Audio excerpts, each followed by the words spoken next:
Hello everybody, welcome back to another session of the Hopry.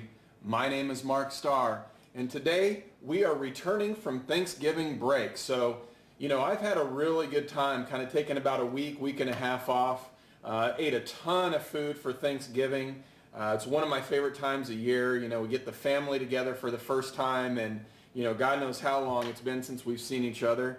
But anyway, something that I got over the break that I wanted to get on the show as soon as possible is this beer from Green Flash called the West Coast IPA. This beer clocks in at about 7.3%, and it does use several different types of hops. In fact, the brewmaster, Chuck Silva, calls it out here on the label. They do use Simcoe. They also use Cascade, Centennial, and Columbus. So that's a pretty traditional combination for some of these more West Coast IPAs. I always think about it, the 3 C's and Simcoe, and that's really what they're using in this one. Now, I've never had this beer from Green Flash. I had their La Freak, I think probably a year and a half or so ago, and I really liked that beer. I'm expecting this one to be, big and bright and citrusy. And anyway, they're from San Diego County, so that gives you a pretty good idea of, where this beer comes from. But anyway, let's go ahead and get it in the glass and see how it measures up to some of the others I've had.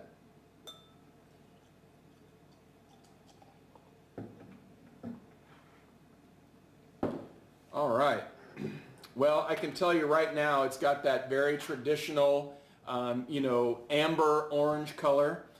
It's slightly hazy, and I'm imagining, because I can already smell it a little bit, that's coming from the insane amount of hops that they use in here. The IBUs are 95, so this is going to be a pretty bitter beer, I'm afraid, but I can take it. Anyway, again, orange color. It's got the off-white, really nice. I guess this is approaching tan color, soapy head, very traditional looking. I can already smell it, as I said, but I'm going to go ahead and investigate it further. Yeah, this smells exactly like I thought, which is amazing. I definitely get those Simcoe hops out of there, the Centennial and the Cascade as well, because it's really giving this beer just a ton of aroma.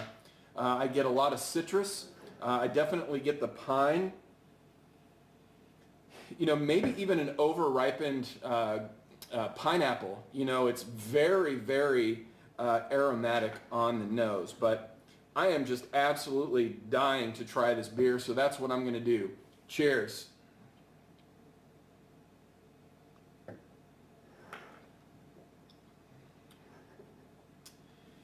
Yeah, so, wow, that's really good. I know that they're actually changing their bottle styles here pretty soon, but I think this is actually one of the last runs of this particular bottle. But I'm telling you, this tastes extremely fresh. It's very bitter on the palate. I'm getting those same, grassy, piney characters on the palate, but there's also a ton of grapefruit, ton of, tangerine, really just an explosion of hop flavor.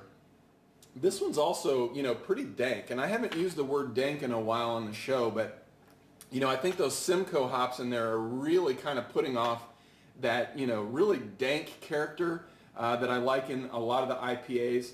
Modus Operandi comes to mind. That one's, really got that sappy, really intense hop aroma on it. I would say that this is really, I would say probably in the top 10 of IPAs I've had. It really reminds me of the Pliny, the Lagunitas, the Hair of the Dog Blue Dot, a couple other San Diego beers that are escaping me right at the moment. But if you're looking for those really big hoppy West Coast IPAs, I don't know how you could go wrong with this one. It's called the West Coast IPA. I think that they have done a really good job with this beer. But I'm going to go ahead and take a little bit of time and sit here and finish this one off. And I think I'm going to sip this one a little bit slower than normal, just because I don't get it very often, and so I really want to enjoy all the flavors in here. So, well guys, I hope you enjoyed this session of the Hopry. Hope you guys had a really good Thanksgiving break. And I guess until the next time we get together, thanks a lot for visiting. Cheers.